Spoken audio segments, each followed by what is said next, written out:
Our greatest journey is not conquering the mountains. It is not conquering the sea. It is not conquering space. It's to become fully alive and to face adversity and mowed it down. To have stood still in the face of our monsters and watched as they vanished into the ether. And it's this journey within every single one of us that calls for that hero. Heroes like Phil Galfond. Galfond is one of the most respected and feared cash game players on the planet. And he also happens to have a World Series of Poker bracelets hidden somewhere in a trinket in his flat. In addition to his prowess on the tables, Galfond is the owner and the founder of Run It Once Training and Run It Once Poker. And in this episode, we talk about Phil's journey into the highest realms of poker. And we also talk about his struggles with social anxiety and so much more. So ladies and gentlemen, a beautiful interview with one of the best people in poker, Mr. Philip Galfond. Philip Galfond, how are you doing? I'm doing well, Lee. How are you doing? Doing well. It wouldn't be the hero's journey. We Run It Once. We've had a chat with Phil Galfond, so really looking forward to this one. But before we get into it, I'm just curious, how have you managed the whole lockdown thing? Most poker players I talk to, it doesn't really affect them too much, but I'll ask the question anyway. What's the good and bad points of it? Yeah, I mean, it doesn't... being isolated doesn't bother me. It's quite easy for me. Obviously, I have a family, so I'm not entirely isolated. We were up in Vancouver at the start of it, and we were completely isolated, and that got difficult only in that it was difficult for Farah and Spencer. We were in a small apartment, and they got bored and anxious. So, if they're happy, I'm happy. So it was hard for me in that respect, but it doesn't bother me to be in one place. And then we came home to Vegas after my second challenge completed, and we've been less isolated here because her sister is in town with her husband and two daughters.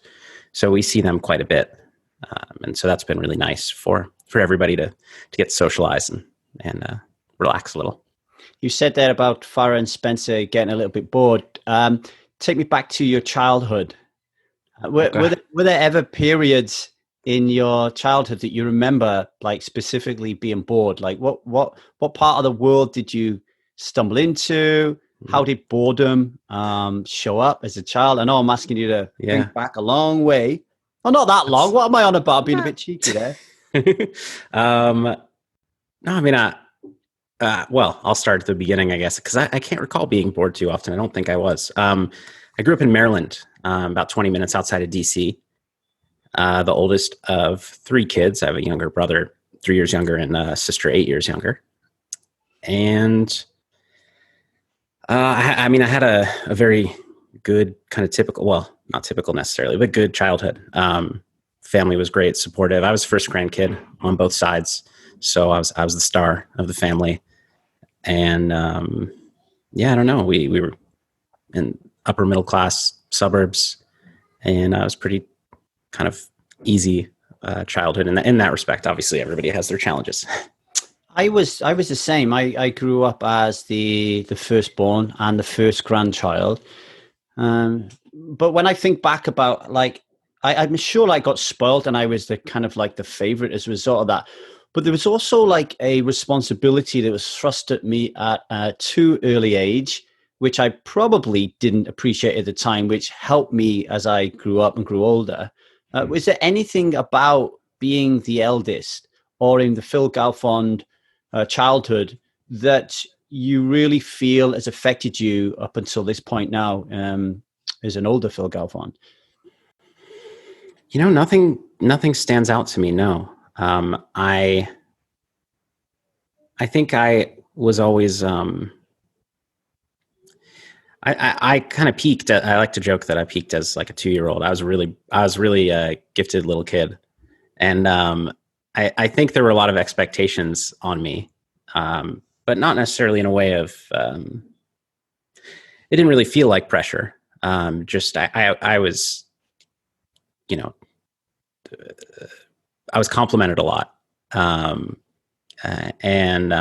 do think I kind of had expectations as a result of that I would one day do great things. And I'm sure that, there's a pressure that comes along with that.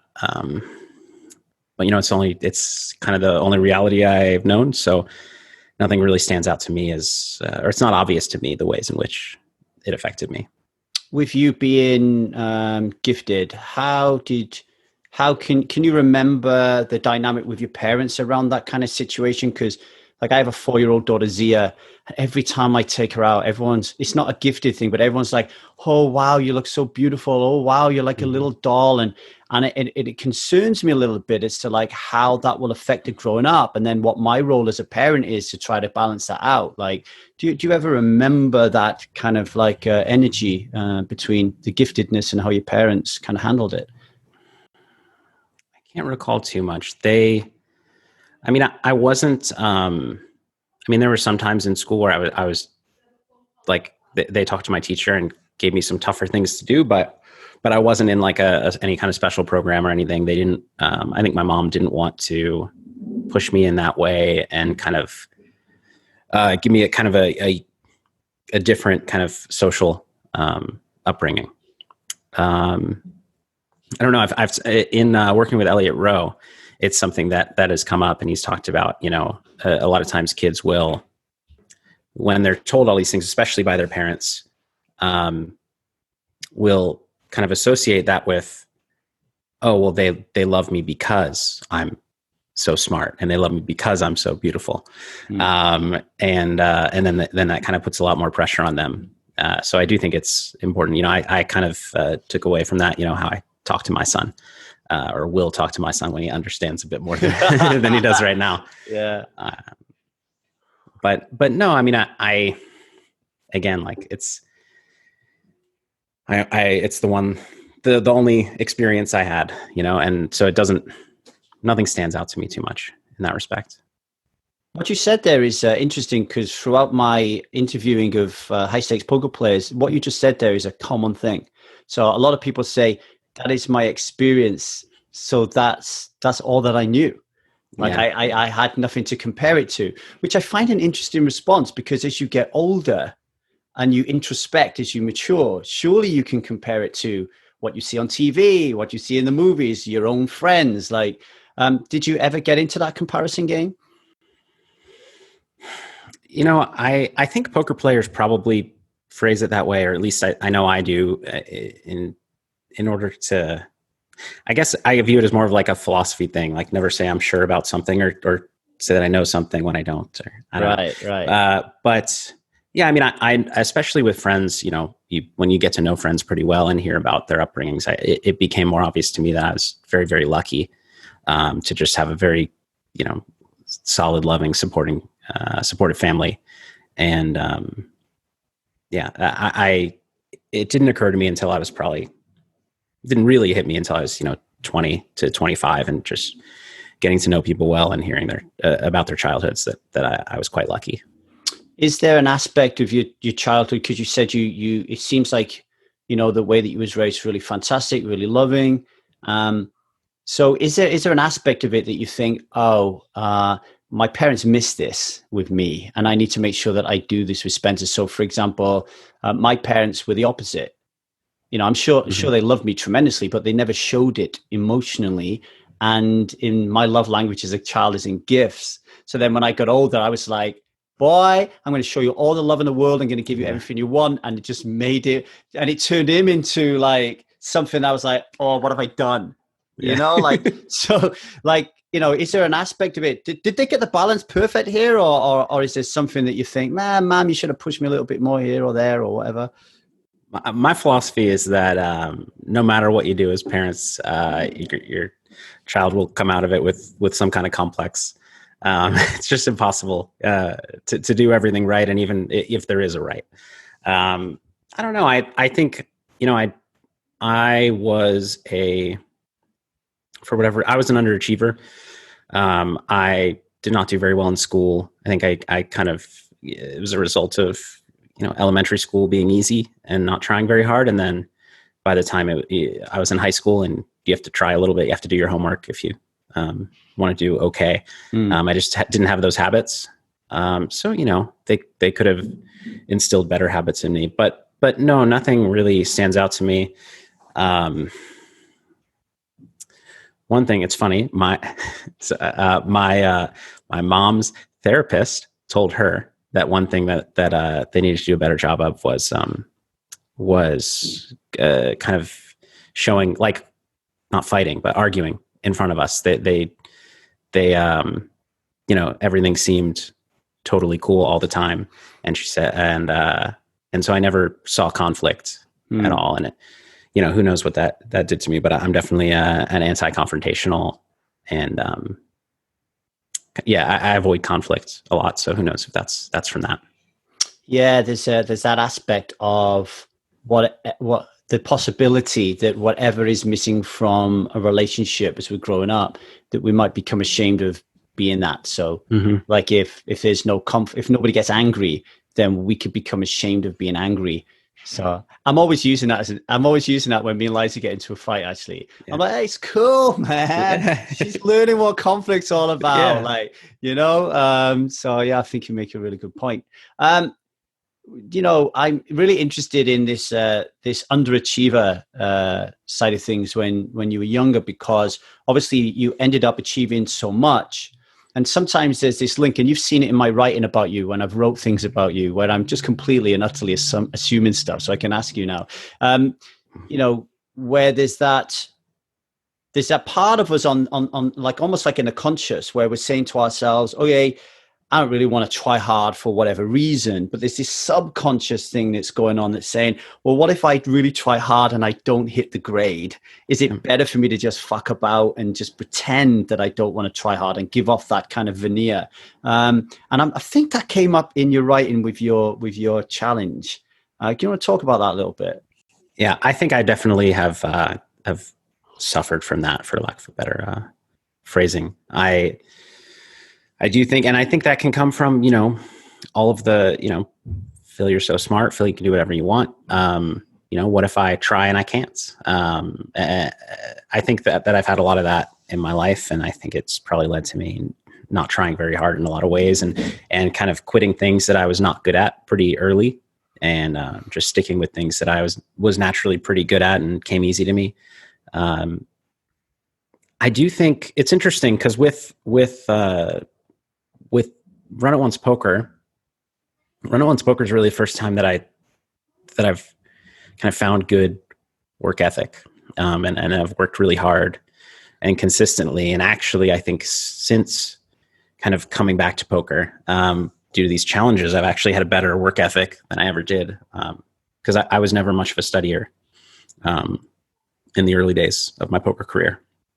And I actually think somehow through caring so much about Run It Once Poker, and just there being work that needed to be done, just built up the ability to work hard, which is nice.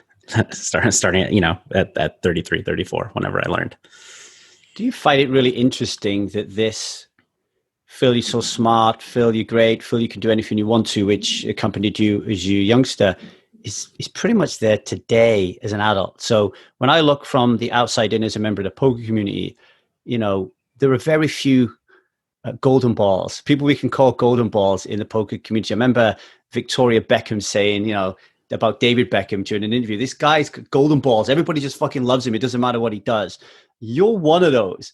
Like, how interesting that it's almost like the mirror effect. It's almost like there's this energetic vibe that you're giving out to the universe, and it's kind of mirroring back no matter where you go. I mean, do you feel that in poker today? Or am I missing the Phil, you're a prick, Phil, you're the worst coach in the world, Phil, why you're a terrible poker player? I mean, how do you feel about it? No, you're not missing. There's not much of that. I always wonder, I don't really know, I wonder sometimes, is it that I've grown up?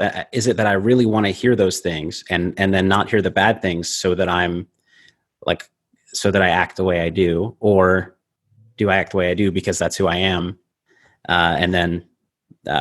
So yeah, I do think it's some function of that, and probably a combination of each, where, I don't want to disappoint everybody. And so maybe that's made me anti-confrontational and careful with what I say and what I do. And I don't know exactly what it is, but I do try to, I think, look, it's not all me hoping that people say nice things about me. I do have some moral compass and ethics and things like that. But I do wonder how much is a split of me doing what I think is right and me doing what I think will make sure people don't start saying bad things about me. Well, I think there's an element. If I could give you some feedback, when I was thinking about leaving the railway to come to poker, I wanted to be a professional poker player and I wanted to learn online poker. And to be honest, I didn't know any online poker players. And I kind of Googled who is the best online poker player in the world. And you came up in this Google search and you happened to be like the lead coach, part owner, whatever, of Blue Fire Poker. So then I joined. And now this is then really important to me, is that when I reached out to you or any of your team, you responded like I was a human being. Even knowing, let's be honest, that I was pretty much the shit on the shoe of the poker community at the time. Like I didn't know anything about anything. And here you are probably making and losing millions whilst texting me back, answering my questions, which then it creates that bridge of trust and security. And then you kind of you feel like you can ask more questions and you get more responses. And then all of a sudden you think, wow, this guy is really cool. Whereas, that doesn't happen all the time in poker. There's a very clear status hierarchy that some people really use to their advantage, disadvantage, whatever. It's very clear. So yeah, your parents raised you with very good moral compass for sure. Thank you. Yeah, they did a very good job. Yeah. They're great people. How can you be anti-confrontational and be a great poker player? I think that, when I'm playing a hand, when you're playing poker, it's a game that the rules are clear. Everybody's agreed to it. And, as far as I'm concerned, anything that you do strategically within the game is not, there's no, assuming you're not cheating, there's no kind of moral or there's no rudeness in the way that you play your cards. I think that so in terms of strategy, I don't think it has any impact. I have found that, it'll hurt me in spots where it'll hurt me more in live poker, in spots where in the semi-private game world and in spots where it's not a private game, but you're not really wanted there. And I kind of, avoid, I don't really like being at a table when nobody wants me there. It kind of hurts in that respect, career-wise. But as far as the play of the hands, I don't feel there's any, you can't really go wrong if you're playing within the rules. I interviewed Seth Davis on this Ferocity podcast, actually. And I asked Seth what is one of the things that, I can't remember the question, whether it was something that held him back or something that he needs to work on. And it was, I'm not ferocious enough at the table. Right. So do you feel like you've left that if you was to had the opportunity to mess around with AI and reprogram who you were, is this something that you would put in your game, or do you think it would make your game weaker? I think it would make my game a little bit stronger. Yeah. I think especially, and it comes up more at live poker, although not totally because it's the human element, but also because you get into some softer games where you're playing the main event and there's, one player who's just check folding every flop and you should just be 3-betting every hand. And I start to feel bad about it. Right. So there's some of that. So yeah, I do think it would help me. I remember talking to Talal Shakurchi. He got to the final table of the PSPC. Remember the PSPC? Yeah. Played it. You played it probably, did you? Everyone played it, right? Did you play it? I did. Yeah, I did. Yeah. I did. And I said, he made the final table, and I was talking to him throughout it, asking him, he said, the worst thing is, it's the softest 25K ever. And I keep eliminate all these people with dreams. And I feel really bad. I feel really bad because I'm not in the same mindset of how important this is to me, Yep. There's definitely that element in tournaments. When I play nosebleed cash, there's none of that because we're all kind of there to do the same thing. And, but yeah, when you're playing with pure amateurs and it is tougher. With your not, well, let's call it a non-adversarial kind of aspect to your character. Mm-hmm. I was having a conversation with my wife about this the other day, actually. She said to me, Lee, for God's sake, stop saying to Zia, she's 4, right? Stop saying to Zia, let's have a race to see who will win. Let's do this to see who will win. She said, it's not about competition. It's about collaboration, right? And I'm like, look, that's just something we're going to disagree with, right? Like, I want to push you to be a winner. Pick me a winner that wasn't driven to want to win. All right, we'll deal with the collaboration stuff afterwards, right? And we go into a big kind of disagreement about it. So how would you raise Spencer? Where are you on this, competition versus collaboration mindset? I was always very competitive, although I would say a little bit more competitive with myself, kind of seeing what I could achieve in anything competitive. But yeah, I think I'm naturally competitive. I don't know. The kind of era of participation trophies and things like that have happened kind of since my childhood, I feel like. So, I don't have a super strong opinion here, honestly. I think, I don't know. We haven't reached that point with Spencer where I have to make a decision like that. I think that healthy competition is a good thing. What about me? What about you though? Because think about it, all the things you've achieved in your life, is that possible without having this drive to win? And somehow, where does that come from? Is it in your DNA? Do you have to cultivate it? Do you have to train it? Do you have to stand in front of a mirror and do exercises and fucking scream at yourself to get it going? With me, it's just in me. If I'm in something, I want to win it, unless that fixed mindset aspect creeps in that says, oh no, you might lose, so don't participate. Yeah. No, I'm definitely very competitive. And I know that, I can't think of any very successful poker players that aren't very competitive, at least off the top of my head.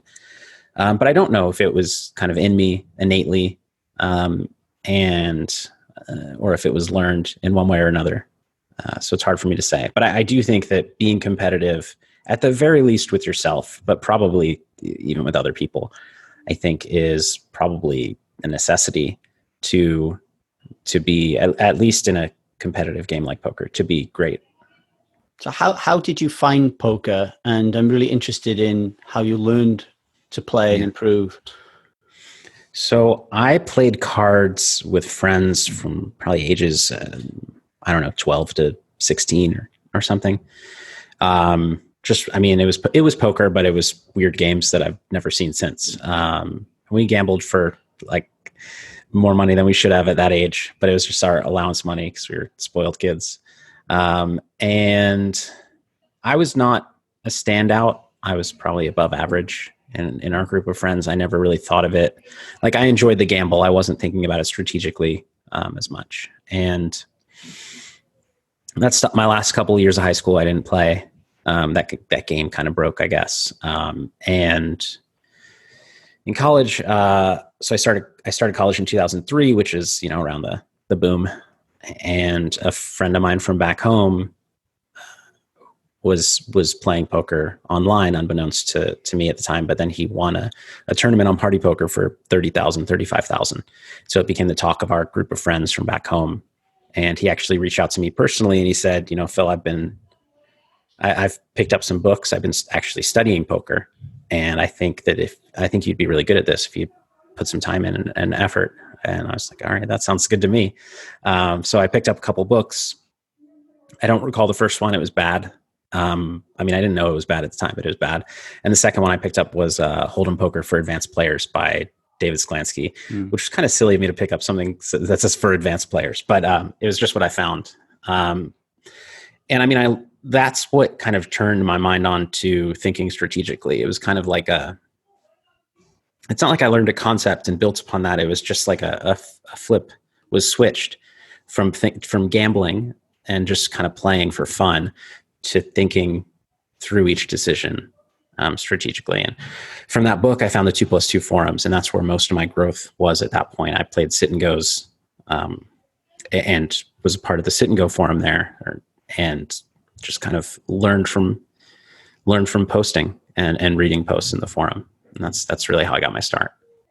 Was there, what is the inciting incident here? So this moment in everybody's, hero's journey where we're like, oh, this is what the movie's about. So Phil Galfond's life, like, oh, is he going to be a professional poker player or not? Like, is he going to make it or is he going to fail?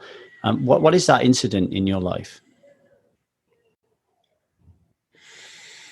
I'm not sure. So I'm going to talk us through it, I guess. So, I was playing, it was pretty quick after playing Sit and Goes that I was like, okay, this is my college. I had just actually gotten a job. And then I was like, oh, I don't need to do that. I can just, I can make, $15 an hour playing Sit and Goes. So that was kind of my part-time job on the side. And then it never felt like there was a decision point for me, because it kind of just grew gradually. When I turned 21, it was January. So it was the start of second semester of my junior year.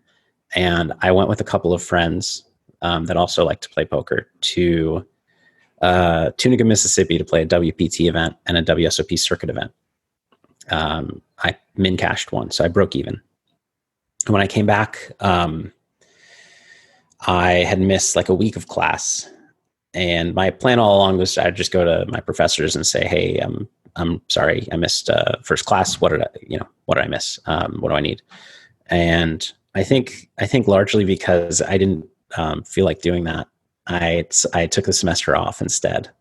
And it was never, I didn't plan to quit school. I'm going to take the semester off and, focus on poker. And it was basically, in short, that was also my first summer in Vegas. That's when I started playing cash games instead of Sit and Goes. And essentially, by the time I got back after that summer, I couldn't take school seriously because I'd started to do, I wasn't playing nosebleeds, but I was starting to do pretty well. And I just couldn't take it seriously. And so I quit school at that time. But it wasn't a well thought out decision, at least the initial point. It was just like, oh, I'll take the semester off. And then I got back and I was doing really well. And I was like, I can't focus on this. I got some questions on that, if that's okay. Yeah. So 21, or in the UK, it's a lot earlier. So for me, for example, I'm thinking about getting a job at 16. My boy was 18 when he started thinking about getting a job. So we're talking like non-college, I guess. So like going through it myself and fathering my boy through it, and it's just recently happened because he's only 19, right? The fear that I sense, and this obviously is not very subjective, right? But the fear of that transition from being a boy to being a man and leaving home, leaving the security of my parents, which could be food on the table, it could be an allowance, it could be a roof over our head. And also like leaving behind, well, I like to play games and I like to fuck about and I like to just kind of like get up when I want to. I need to get a job and work like 9 to 5. So I know you're not thinking about, oh, I want to make poker as a career, right? You're just playing and enjoying it. But what is going on in your head? Because there must be so much going on in your head at that moment, because it's a pivotal moment in people's lives in terms of career, what you're going to do, like what's going on for you, Phil? Yeah. So I was in school, I was studying philosophy, which is not really, an excellent career starter. I was studying it because I found the classes interesting. And I guess that's actually been over the course of my career, something I realized about myself is that when I find something interesting, I can learn a lot. And when I don't, I actually struggle really hard to make myself work at it. But at that point, I was not too concerned about the future. I was thinking I would get out of school and either be a teacher or I would go maybe to law school, be a lawyer, as that's like philosophy is a reasonable thing to start with there. But there really wasn't that much thinking about the future. I was making, I don't know, at that time, maybe $100 an hour. And I was like, this is, what, I'm not going to get a job that pays more than this. So I'm going to do this. And I guess a bit naively, I didn't think about how that's, far from guaranteed for years, much less decades. but I was just like, it right now, it just doesn't make sense to do anything else. So this is what I'm going to do. And, if it doesn't work out, I can always go back to school. I can always start over. But right now, this is what I'm passionate about. This is what can earn me some money. And I even if I played poker on the side while I continued school, I wasn't going to focus. I was going to phone it in and, pass, but not learn anything. And it just seemed clear to me that that's, I should just focus on that. Yeah. If you're 21, you're earning $100 an hour playing a game. It's very difficult to want to go and do anything else. It's time to remind you that if it wasn't for the support of Run It Once Poker, I would not be talking to people like Phil Galfond. Can you believe it? So it's time to give the man and his company a shout out. Rio Poker is an online poker room for players created by players. And if that appeals to you, then head to once.run/hero play today. Pick up a 100% welcome bonus up to a maximum of €600. There are 2 elements to this deposit bonus that make me want to steal my daughter's Halloween candy, sell it to someone, and use the money to open up a Rio account. First, it never expires as long as you play one hand every 30 days. And second, all of your deposits during your first 30 days count towards your bonus. So remember that URL. It's once.run/hero play. If we was to stop your life at 21, right? Mm-hmm. Every story has a villain, and that villain doesn't have to be a person. It could be an animal. It could be a concept. It could be an institution. It could be a philosophy. What is the villain in your life at this point? Man, that's tough. I mean, when you say that, I really just think I just can't feel like there was no villain. I feel like there was just opportunity, and there was really nothing that felt like it was, standing in my way or against me. I feel like it's a disappointing answer, but I really don't think at that point in my life, I mean, it was just playing poker and enjoying it. And there was nothing standing in my way. It's not a disappointing answer. It's the truth, right? I mean, it's unusual, but I've had quite a few high stakes poker players who have just been like, no, actually, my life has been pretty fucking amazing from the moment I was born until now. And I never had any problems and everything's worked out for me. Yeah. I mean, I had, I think everybody has struggles at different points, but really in my poker career, there have been swings certainly, but there haven't been many. And you were really fortunate, right? Because I've interviewed people like Tom Dwan, David Benefield, and when I've talked about how they got into poker, right at the early doors, you end up like meeting in person with some of the most phenomenal legends of the game. What I'm interested in is tell the people listening, like, how did that happen? That's the first thing I'm interested in. And how important that was, meeting the right people. And what do you think about engineering that into our life? So 3 things. Yeah. So I guess starting with the second thing, I think it's hugely important certainly in poker and in the bit I've, ventured in the business world. I think it's extremely important as well. Meeting the right people is extremely valuable. And the other thing I think is really important to understand is that meeting the right people doesn't have to mean people who know more than you or are more successful than you. I've learned just as much from, poker players who were playing a tenth of the stakes that I was at the time. And just, I think just collaboration is really powerful. It has been for me at least. So, I met all those guys. We were all sit and go players. So we all met in the 2+2 single table tournament forum. And it was I remember there was one meetup, like that forum did a meetup in Vegas. I must have been 19. And there was like a heads up tournament that we did. And that's the first time I met a lot of these guys in person. But I mean, it was a group of, 25 people. And then it was that summer, when I was 21 in Vegas, I rented a house it was me, Andrew Roble, Peter Jetton, Max Greenwood, who is not into poker as much now, but his 2 younger brothers are, as everybody knows. Alan Sass, who is not as known these days. And then Dan Quinn, who's also not known, but is my co-founder at Run It Once. I see Alan on the Triton tour. Yeah. Oh yeah. Cool. I've not been in touch with him as much these days. So those guys, I mean, it was kind of, I don't know, dumb luck that we all,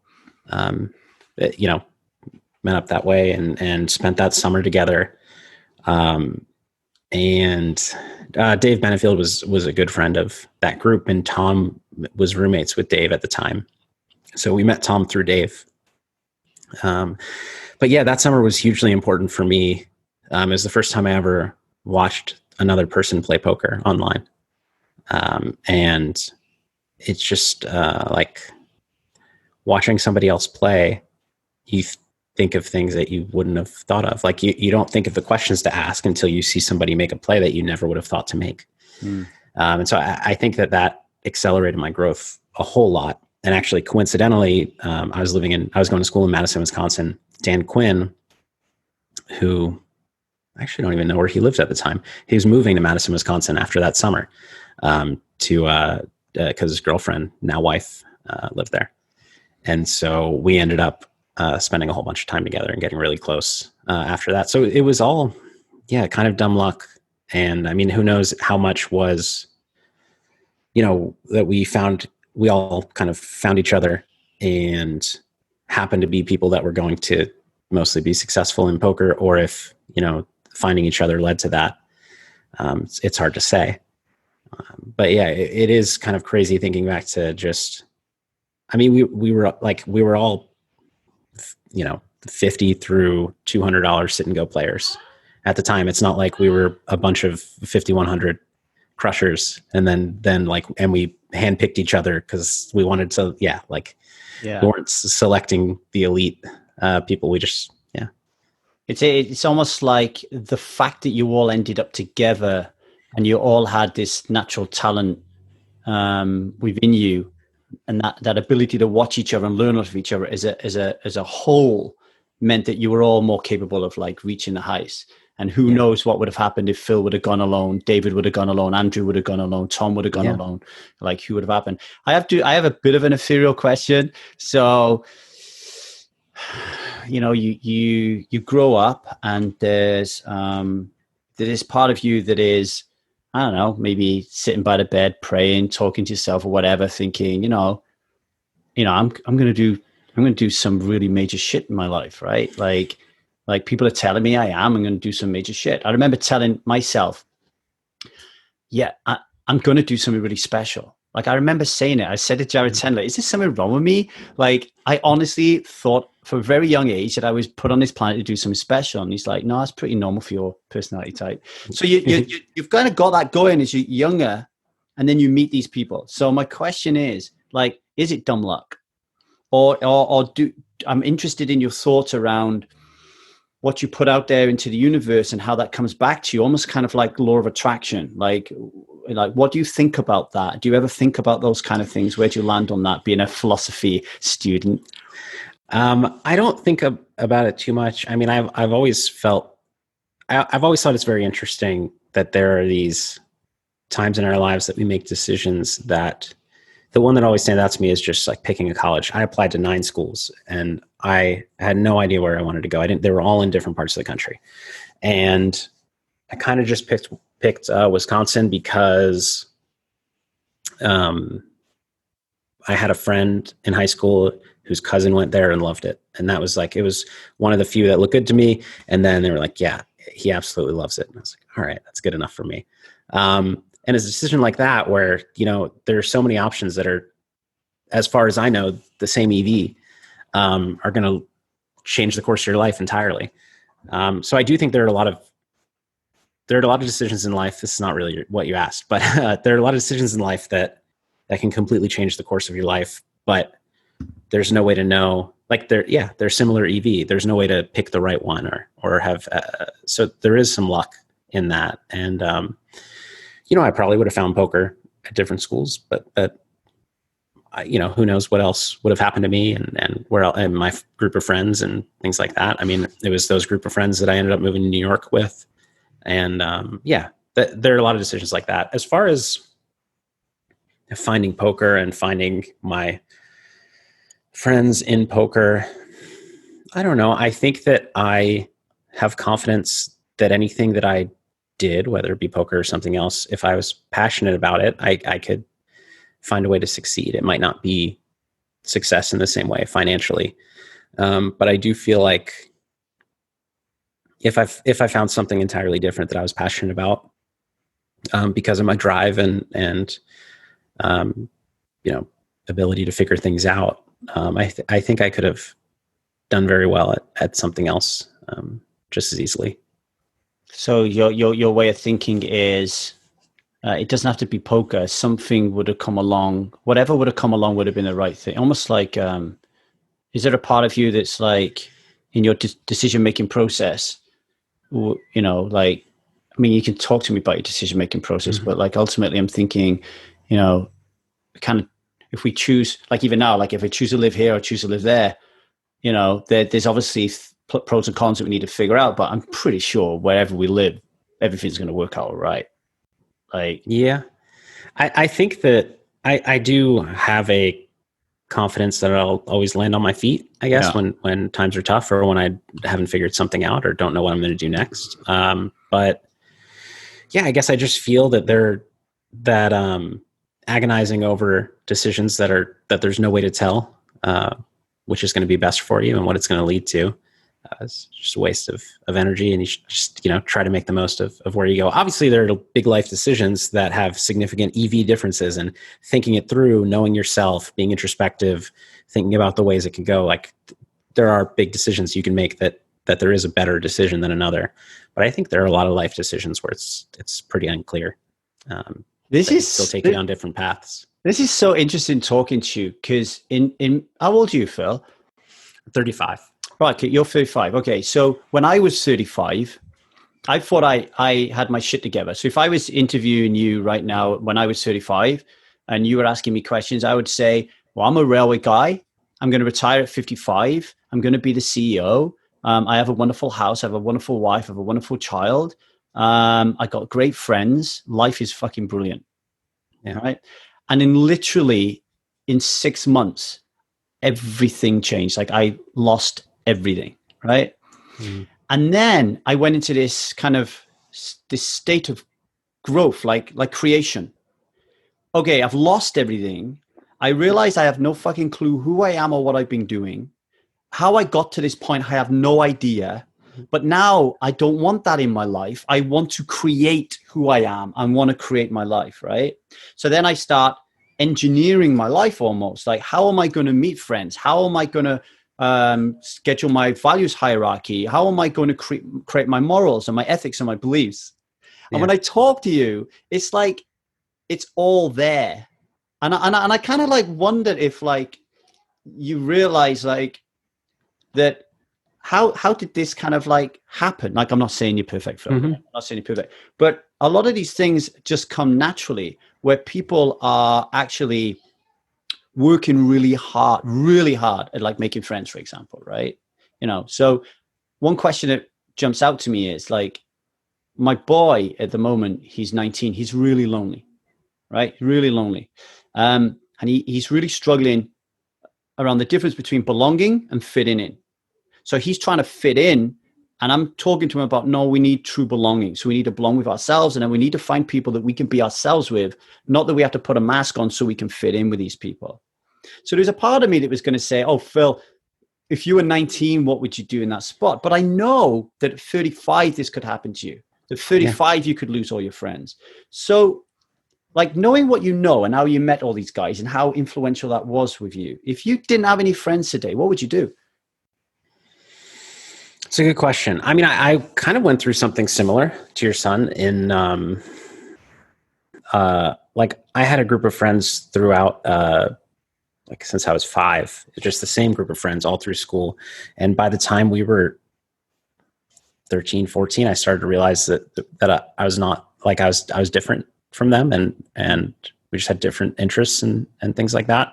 And so I kind of went through most of high school with, a lot of my friendships not being I don't know, I wouldn't call them superficial, but just like, yeah, we're friends. I like you, you like me. We do some things together, but I didn't really find, I think, people like me until I was 19.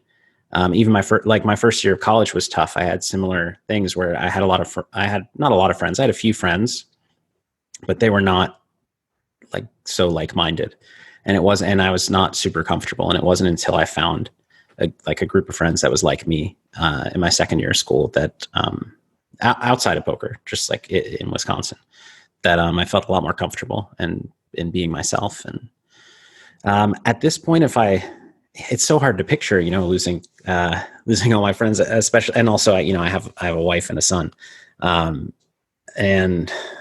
but I don't know. I think for me,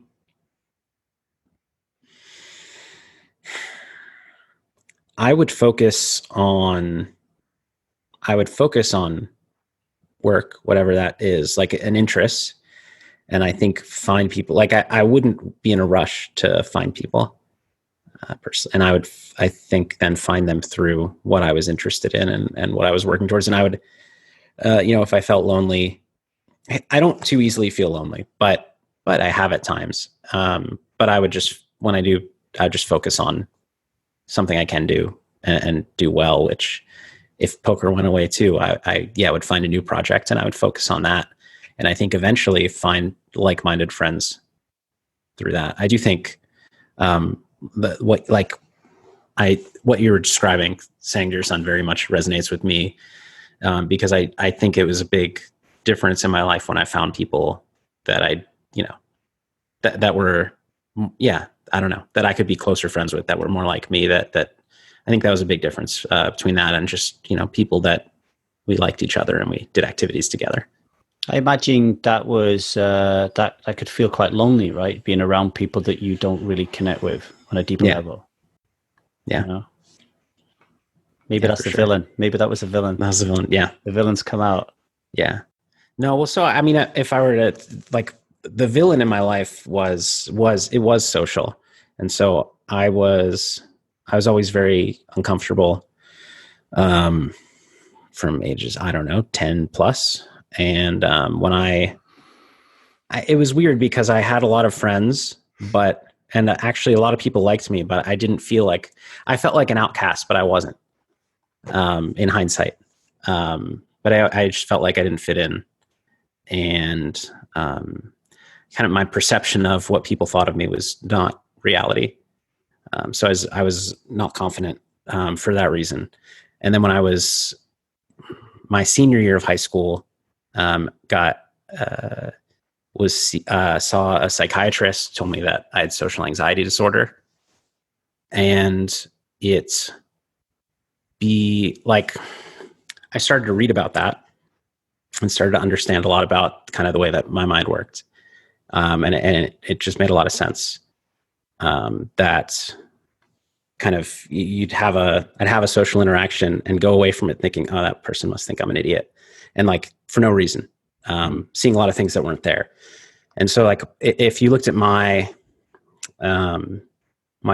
social life as a teenager, it looks generally fine from the outside, but it didn't at all feel that way. And I know that's not entirely uncommon. A lot of teenagers struggle with that and are uncomfortable. But I do think there was like a very stark contrast between reality and what was going on in my mind. How did the leap to seeing a psychiatrist happen? It was really my mom pushed me to.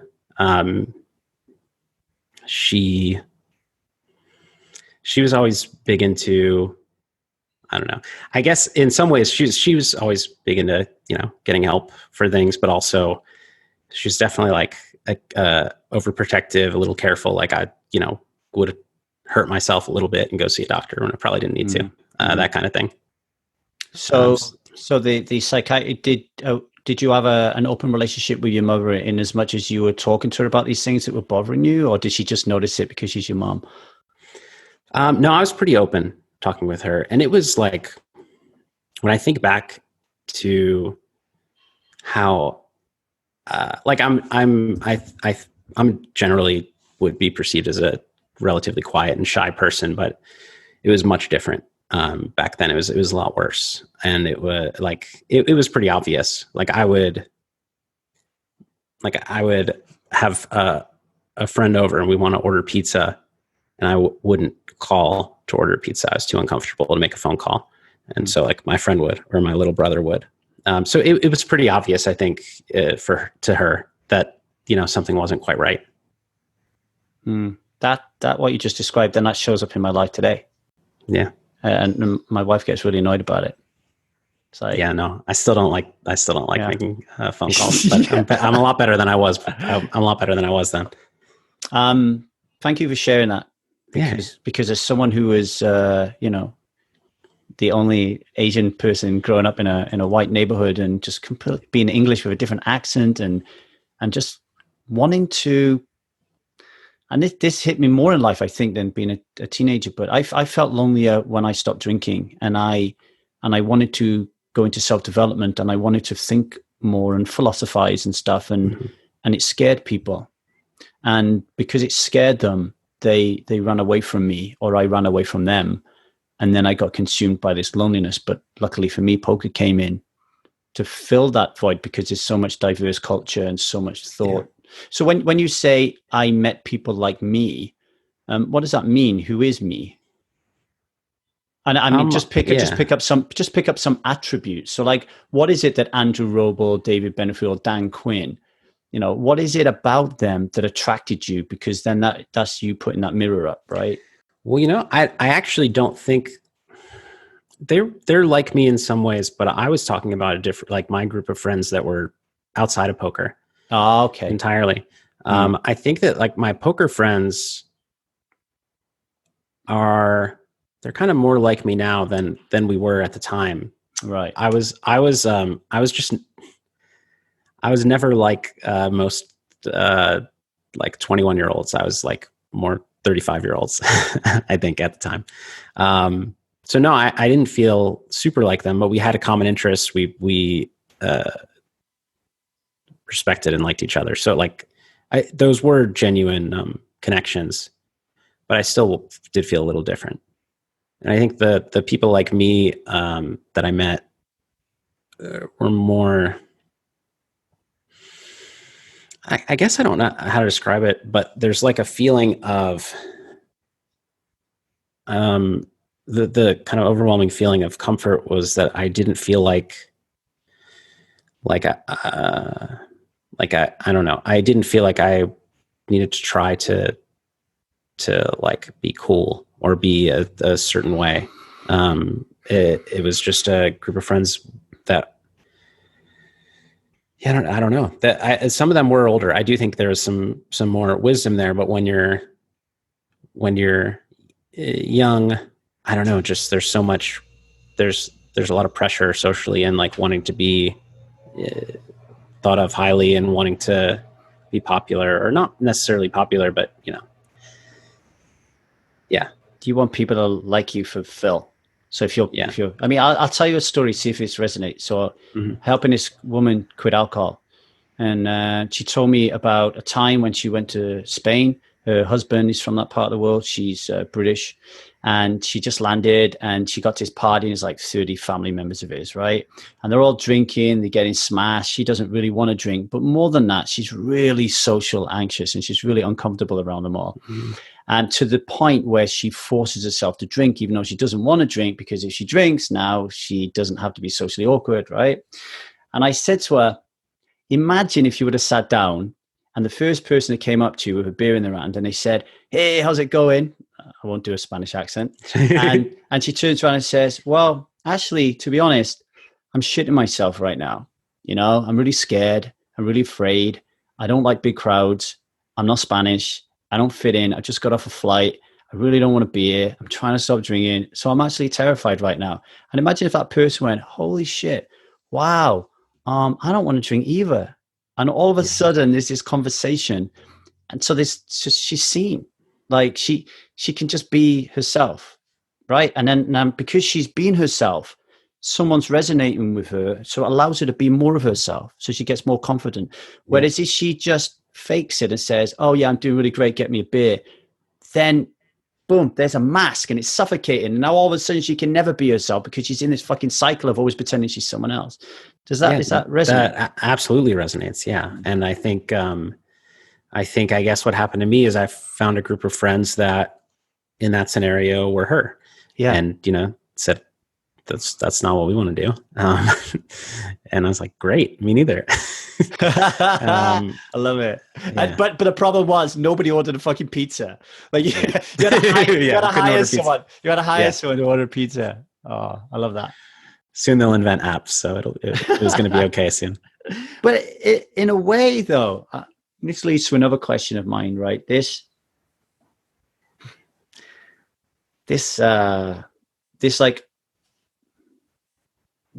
uncomfortableness or like this social anxiety. Mm-hmm. I can see now how when you're fucking super busy smashing the online poker world, and then I come along and I'm like, hey, Phil, I'm this fucking guy. Like, I could see how you're going to pay me attention, because to not pay me attention is kind of could like trigger this. There's something wrong with me because I'm ignoring this person. I remember putting on Facebook once, like I was playing 1500 and I'm like, does anyone want a pizza of me? And I messaged you and you were like, yeah.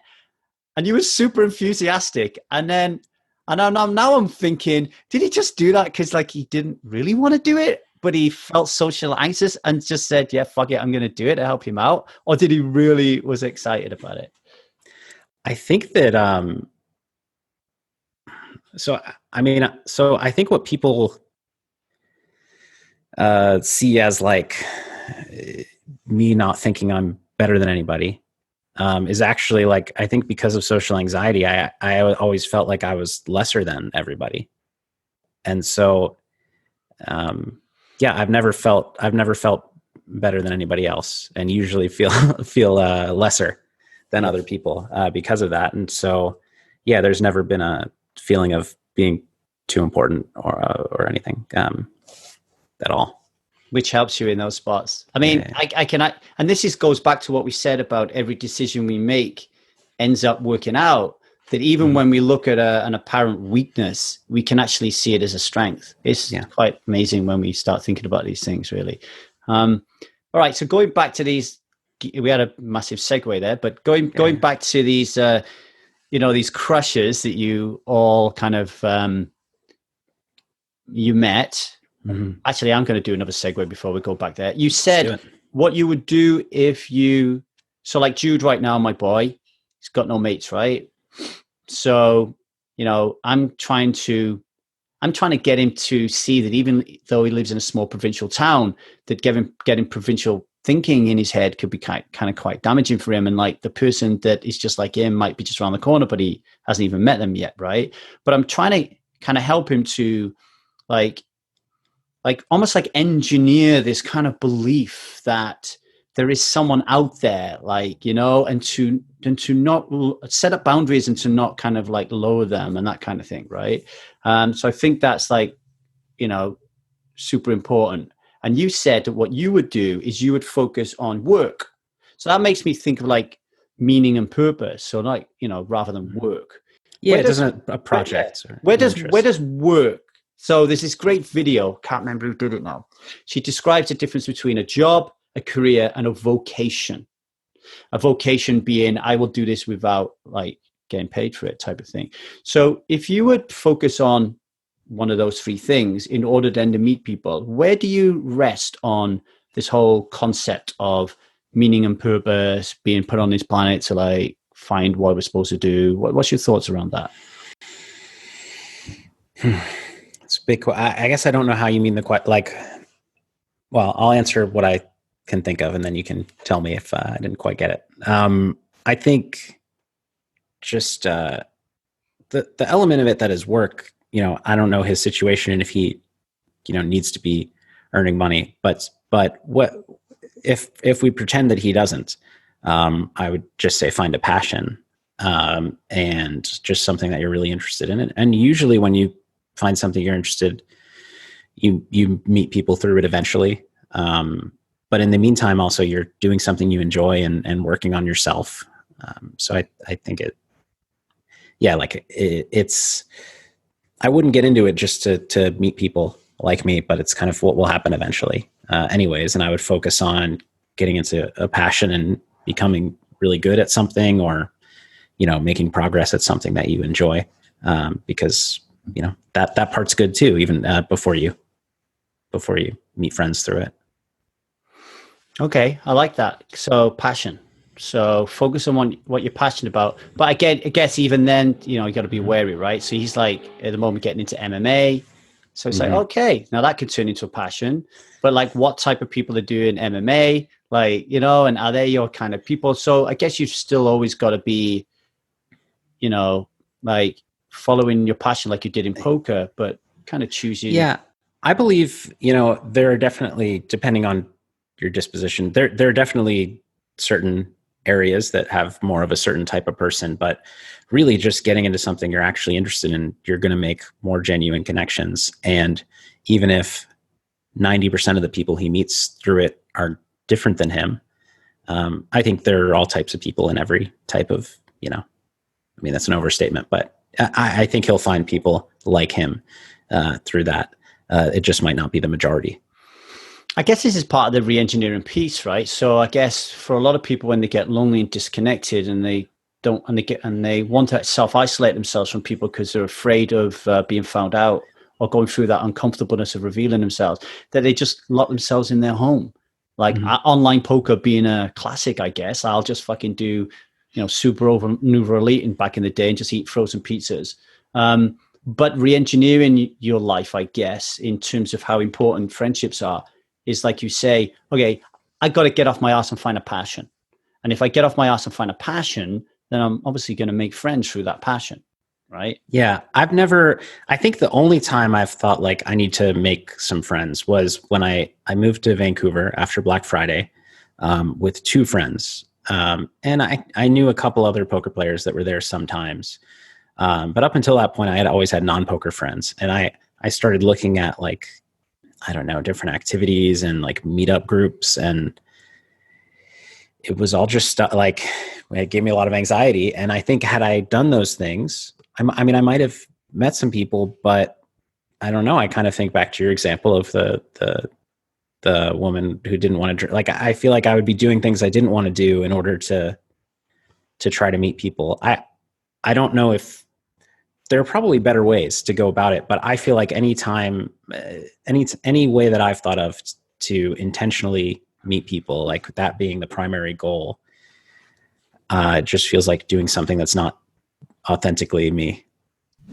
If you want to be Phil Galfond, you want to be the best, then it's not a bad idea to learn from him, right? And it just so happens that he has one of the best online poker training sites in the business. It's called Run It Once, and he actually creates videos for it. Yes, he does. You can learn from the man himself. Sign up today and you'll receive 2 new training videos daily, 3 elite videos, including one from Phil, like we said. So the link you're looking for is once.run/hero learn. So here's an interesting thing that just pops into my head. I interview like so many people. And because of my interviewing style, I kind of like come away thinking that I, really connected with them. Almost like what we were talking about earlier on about, oh, I can be my true authentic self with Phil because that's coming through with the interview. But I never then ring these people up and say, hey, I know this sounds a bit odd, but, I really felt connected to you during that call and I would like to keep in touch and see if a friendship can blossom. However, when you get a kid, and you take your kid to the park and your kid plays with another kid and you just start chewing the fat with another guy, you do say, hey, why don't we do this again and have another play date? And now your friendship evolves. What's going on there, Phil? It's that, you have an easy excuse that is a very that's no pressure. It's saying, hey, our kids should play together. It's not you're not being vulnerable saying, I want to be your friend. Mm-hmm. It's almost like there's a script, right? Like when it comes to vulnerability and friendships, it's almost like, for me anyway, it's like if I ask Phil to be my best friend, that's not in the script. It's almost like I'm breaking a rule. Yeah. Similarly, this is the truth. I remember reading a book and it said, if you want to be a millionaire, hang out with millionaires. And I was in Vegas and I'm in Starbucks and I see Talal Shakurchi. who's a fucking multimillionaire. So I sit down with him and I say, hey, Talal, my name's Lee Davey. He said, yeah, I know who you are. I read some of your stuff. And I said, I would love to interview you. And he said, what do you want to interview me for? Like, I'm pretty boring. Go and interview someone like Phil Galfond. I'm like, Talal, you've just like put 1 million down to play poker. Like, you're probably the only one in there that's got 100% of your own. That's really interesting to me. And he said, well, I don't want to do an interview with you, but let's have dinner. So when you're in London. So I went to London, I called him up. I went to London, which is 2.5 hours away from me. I had dinner with him. We had a fight over who was going to pay the bill. And then the next month we had dinner. And then the next month we had dinner. And the next month we had dinner. And here's the thing, right? You could look at that and say, oh, it's morally wrong to engineer a relationship. We would never become friends if we didn't like each other. Yeah, as soon as you sit down and say, hi, I'm Lee, I'm Talal, there's something about it. There's an energetic transference, and you just say to yourself, this is my type of guy. Otherwise, there's no invitation. I don't know if well, I wouldn't say I don't believe it, but I wouldn't have said it that way. I wouldn't have thought it was that instant. Easy. I would think it's over time. Yeah. But maybe over a 20-minute conversation. I think you could see that. You've interviewed people for Run It Once, right? Yeah. Have you ever they've walked through the door and you're like, oh, I'm going to interview this, but you don't even ask a question? Or are you the type of person that interviews them 3 or 4 times before you give them the job? I wasn't a part of that many. I was usually the kind of last line of interviews after somebody else had already, done a search and found a few candidates and interviewed them more than once. So I didn't do that many. No, I guess, I've done so few. It was never really about like, I was trying to think about it logically. Yeah. It wasn't about a connection so much. I just look at someone. I'm like, yeah, he's going to be my best friend for life. Yeah. and then I try to make that happen because otherwise I just end up lonely. And I have to do that now in LA because I got no friends here. So, so back to, that was the segue I wanted to get into. So meaning, purpose, passion. So you're with all these buddies, this sit and go group. Mm-hmm. They turn out to be absolute monsters as you do, but you don't know that at the time. So take us through the progression. And was there a refusal of the call? Was there a time period where you're like, nah, resistance is stopping you from becoming a professional poker player? Or was it just free rolling all the way through? No, there was never resistance. And it was a long time before I considered myself a pro or like felt like that was what I was going to do for a while. It was just what I was doing then, what made the most sense to do then. And, I wanted to keep getting better and wanted to keep doing it. But I didn't call myself a pro till long after I technically was a pro. I never really felt much. I just loved it so much. And it was very much in the early days, like a video game to me where, I always had a goal of moving up to the next level. And that goal kind of gave me the drive to grind and work as hard as I could. Not work actually, but play often. I love the way you just checked into yourself there. That's so funny. But I would play a lot, and like it was I think why I was always so I always would take shots at higher stakes with not much of a bankroll and then lose 4 buy-ins and drop back down. And then just grind again to get back to that point. And it was the excitement of doing that again and hoping it stuck and moving up to the next level that made me so eager to go back to it and grind. Like I never had an issue. So I'd be playing 5-10 and I would go play 25. So I'd be playing 5-10 and have a bankroll of, I don't know, I'm making up number, but 80K, and I'd go play 25-50. And I'd lose 25K. Like, okay, back to 5-10.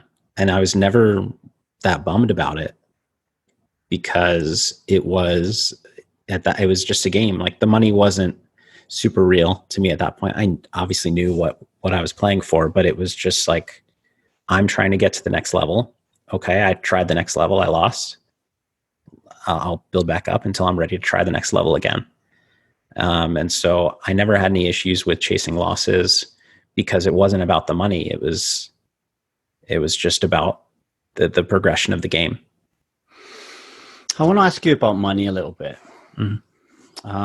Like what was your, because money's a massive thing for a lot of people in the world, right? It's a whole mindset thing. So what was your money mindset growing up? So how was you taught about money? How did you think about money? And then when you getting into poker and you're making money, like, if I think about me leaving the poker industry, I have to ask myself, would I do this for nothing? Like, would I interview Phil for nothing? Would I write a biopic about Phil for nothing? And interestingly, I wouldn't write a biopic about Phil for nothing, but I would interview him for nothing, right? So that's something I'm thinking about at the moment and why that is. Yeah. So where is your kind of money story? How's that developed? I don't think I thought about money too much as a kid. I did always save money. And then I guess the only thing I spent money on was video games. Like I would watch my brother would, like buy clothes or buy CDs or so. I just like saved money for the big purchases that I really wanted. But I think that was just natural. I don't really recall being taught too much. And I mean, going into school, I was definitely had a mindset of being content, not making a lot of money after coming out of school, because I wasn't working hard towards I didn't major in something that leads to a, lucrative career most of the time. So I kind of didn't think very far into the future. And I also think there's a bit, I think with a lot of young people, they think, I'm not going to care about money. This is a job I want to do, and that's whatever, 50,000 is enough for me.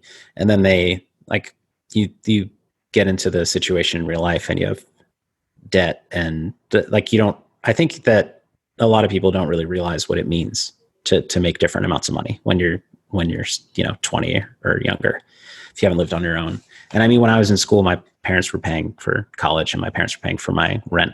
So like, I didn't ever have a need for money. Like I didn't ever support myself until I was playing poker and doing very well. So I think I think there were some lessons that I didn't learn and probably never, I still haven't, because of my situation. But yeah, I was never thinking too much about the future and money. But once I started doing well in poker, I definitely cared about it. And I definitely wanted to earn more. I did have a thought recently with like, it was a thought that if I ever, like, let's say that Run It Once Poker took off and did really, really well, would I still and I was wildly successful beyond anything, would I want to play 5,100 or 25? And I realized that it would actually take a lot of the fun out of it. So like, I love poker, but part of it is having a goal, and trying to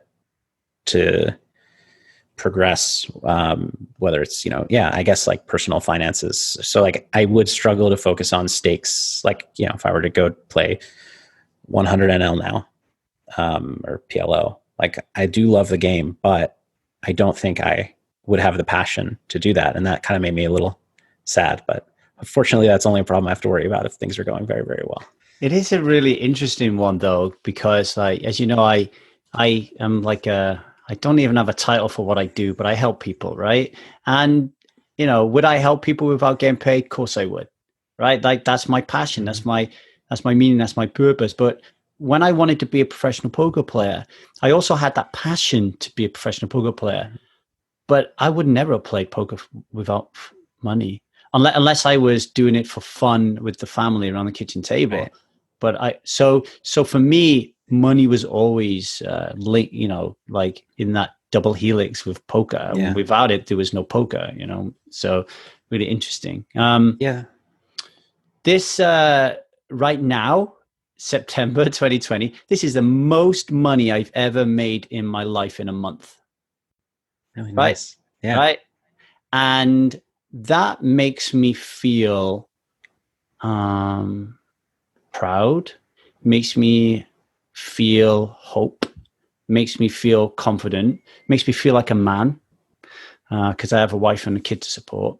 But there's also a part of it that where my ego, I have to like control my ego and not get too carried away and make rash decisions. Can you remember a moment in your life where you leapt? So financially it leapt, and given what I just shared with you with what's going on in my mind, what was kind of going on in your mind? And I know prefacing that with you saying that you never really kind of thought about money, but I'm assuming there's a time where there's a leap where, holy shit, right? Like because not having money leads to some worries about something. I know we get money worries when we have a lot of money as well, so I'm told. But yeah, give us a time period in your life. The first time, I mean, I don't mean to imply, by the way, that I never cared about the money. It did just, for a while, it just did feel more like a game. And it was probably around the time that I moved to New York and spent it. You said, what, all of it? I spent most of you it. You started to be more like a younger brother, like, oh, fuck it, I'm going to buy a big slide and stuff like that. Well, no, I mean, I accidentally spent a whole lot of it because it was 2008, I think, and I bought the apartment with the slide, and I thought I was going to put 10 to 20% down, and then everything crashed, and the banks wouldn't give me a loan, so I put like 70% down or something. So it was a lot more than I intended to spend at the time. But no, the first thing that like made it feel super real and I guess made me feel pride, I guess, was I had sent a friend money online quite a bit for, transfers back and forth in the Nosebleed Full Tilt days. And this was, I must have been 22. And to pay me back, he sent me a check, and it was $1 million check. And I deposited it into my bank at like, this is a college bank, and that it was very funny because obviously they'd never seen that dealing with college students. But yeah, that's when it felt very real. Because I think that was the first time I had like a lot of money outside of online. Is that true? Yeah, I think the first time I had a lot of money outside of online. I had some because I played in the World Series poker the year prior. But and what goes through your head then? What are you feeling? You emotionally, does it change your character in any way? Honestly, I don't think so. I think I think I'd go through like for a couple of days, I'd feel cool and then just go back to normal. I love it. Love it. What about mentors then? So this is a question actually, when I discuss this with high stakes poker players, when I'm always disappointed with the answer. Like they either don't name anybody or there's I don't know, there's just something that seems to be missing. And I watch like documentaries like The Last Dance with Michael Jordan and stuff, and you can clearly see how these characters in his life had such an impact on him. And then I don't seem to get that juice. I mean, throughout your life, who have been the important mentors and why? I really felt like most of the important relationships were not a mentor-mentee relationship, but collaborative. And so, I don't know, one person that stands out as a mentor is Tommy Angelo, who I met. I hired him to coach me pretty early on. And it was actually when I turned 21 and decided to switch to cash games.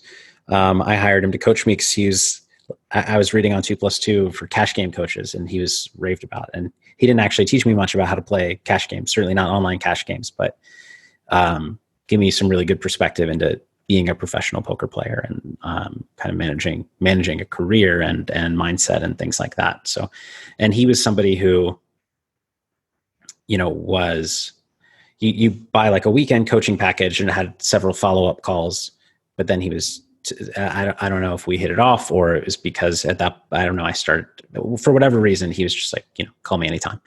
And so he became somebody that I didn't use that often, but I always knew if I was struggling mentally, emotionally, or for whatever other, I always knew I could call him. And so he's the one that stands out to me as like a true mentor. It was not a collaborative kind of thing. But another, I've already mentioned Dan Quinn, who's now my business partner, co-founder on Run It Once. He, after that first summer in Vegas, we moved to Madison and we learned poker together. We both knew how to play poker, but we just talked poker all the time.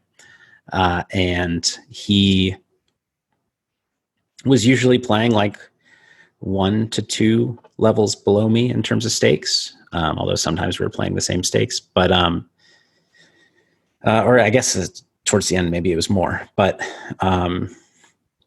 like I said, I really feel like I learned a ton from him and us discussing poker together, even though most would consider it something where I'm teaching him, because I was the higher stakes player. It was definitely a two-way street. And I think that I grew a lot as a player, just having him to bounce ideas off of and discuss things with. It's interesting you say that. It's like something that I've recently learned and been hammered into my brain is that even the most successful people in the world are fucked up. We're all fucked up, right? And sometimes the most successful people in the world could be a little bit more emotionally fucked up, because they sacrifice so much in order to get there, relationships, loving themselves, all that kind of stuff. So, one of my latest lessons is not making gods out of people. Yeah. Which listening to you talk, it seems like you've never done that, which is, pretty cool. What is a good mentor?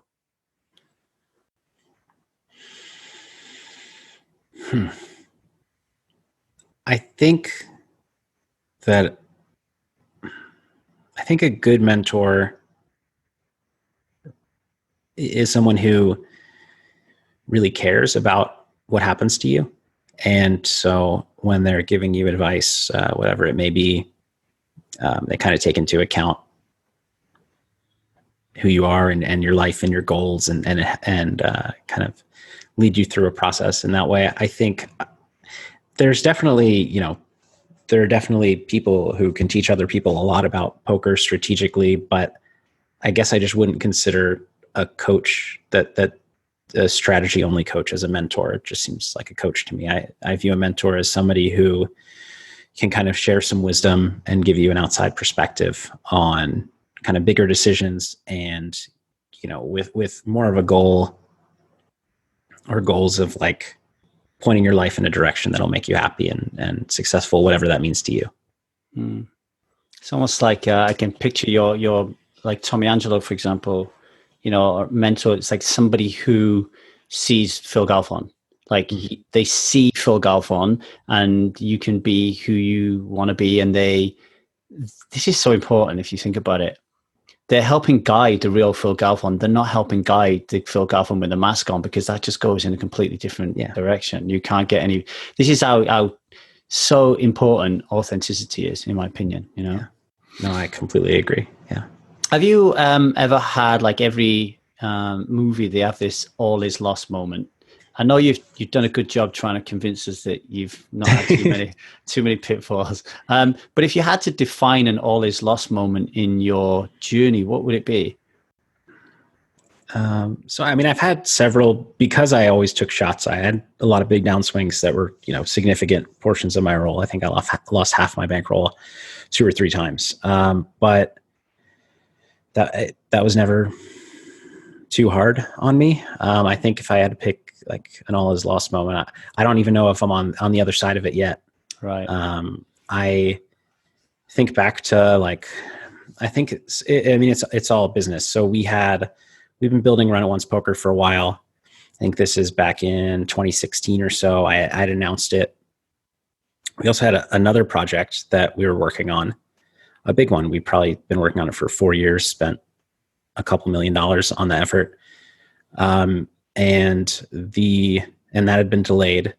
Run It Once Poker had been delayed.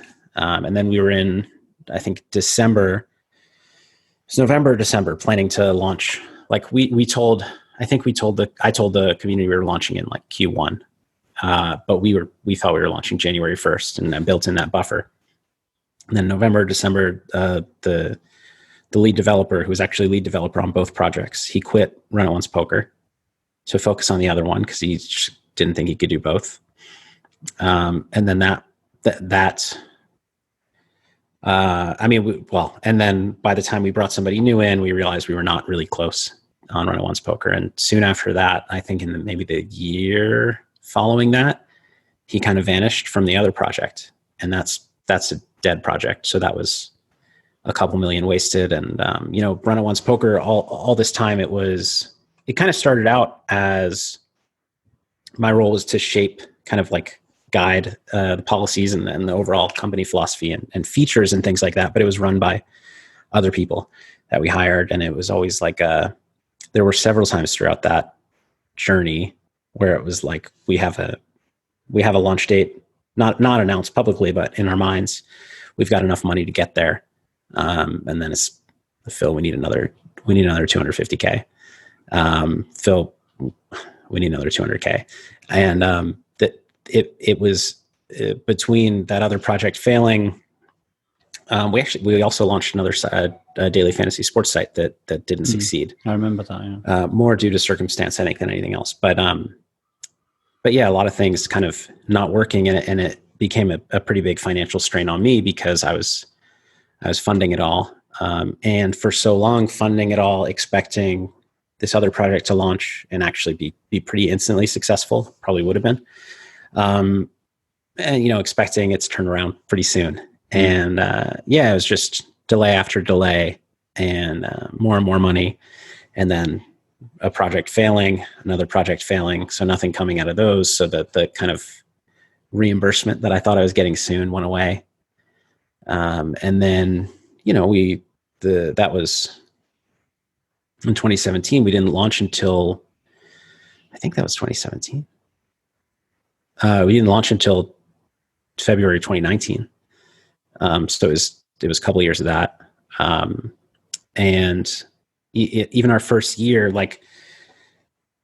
was not super successful. We thought we were launching in early 2017 with a full platform, and we launched in early 2019 with beta cash games only. So it was really just my expectations were much different. And this happens with development projects, but it was very exaggerated with Run It Once Poker. And I think, fortunately in 2020, we've made more progress. The team, I'm really happy with our tech team and the leader of our tech team now, and I'm a lot more comfortable with believing what I'm told. You don't think he's going to run away? Yeah, I'm a lot more comfortable than I was for a while. But it was definitely it's been a financial strain, and it's also been for me it's like we talked about. It's kind of been easy for me for a long time, and this is my first kind of taste of failure. For a couple of projects outright failing, this one costing me more and more. It's still not successful. It's still not self-sustaining, and so I'm not necessarily on the other side of it. So we'll see. I don't feel that I'm in the kind of darkest moment anymore. I think I'm past that point, but not totally out of the woods yet. I ran a loneliness and connection workshop, 2-hour workshop yesterday. It took me a month to get it up and running. I was really super proud of it. And 6 people showed up. And I was talking to my coach about it. And I was like, can you fucking believe it? Only 6 people showed up. And she said to me, Lee, you built something and 6 fucking people turned up. Yeah. And I went, oh. She said, what? I said, my wife looked at me because she went through the process, and she looked at me when I finished, and I was so nervous about it. And she looked at me, she said, I'm so fucking proud of you. That kicked ass. And I'm like, fuck, why don't I think like that?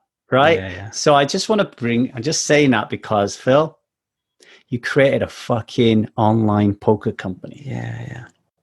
No, it is something big, and I am still hopeful. But yeah, you're right. I don't appreciate that fact at all yet. It's hard when you're in the pit. It's when you get out of it. So that, sometimes it helps when someone comes along and puts things in perspective. I mean, it feels like,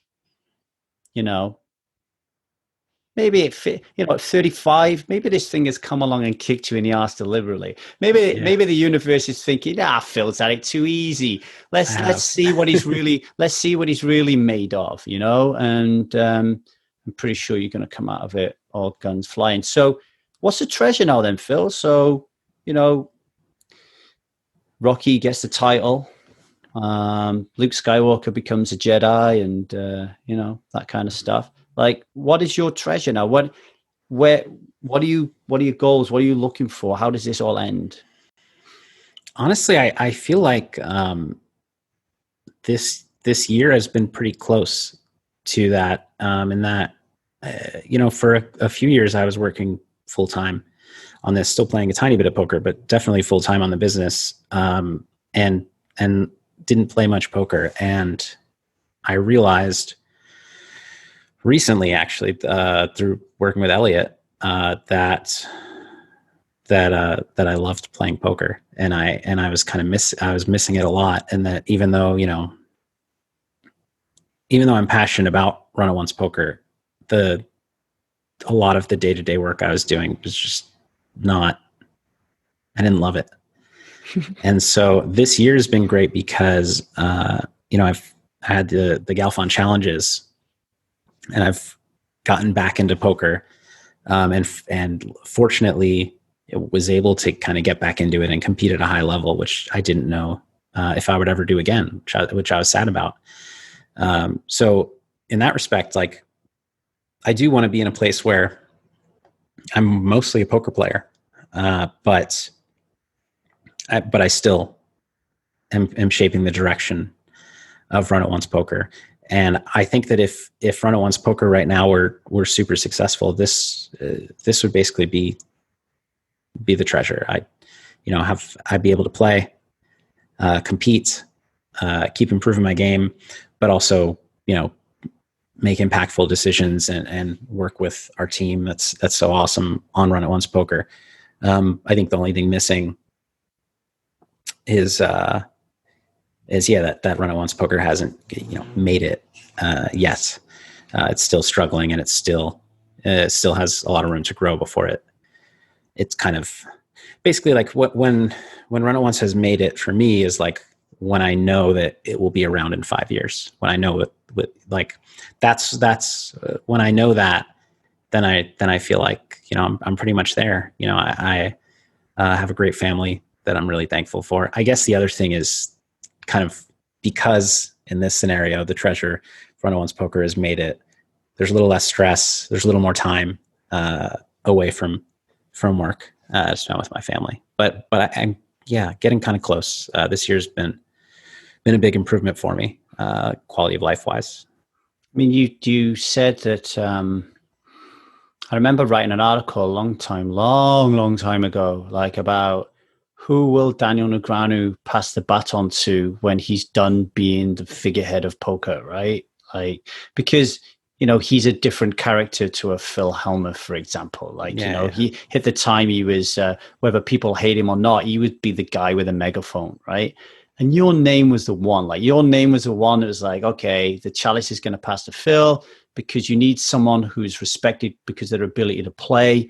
You need somebody who is respected because of their personality and that they have like good moral compass, like we've been talking about. So when it comes to like going back to playing, we'll end on this. You said something right at the beginning about playing in really kind of good, juicy, semi kind of private games, but not wanting to be there, right? Because like you're not welcome.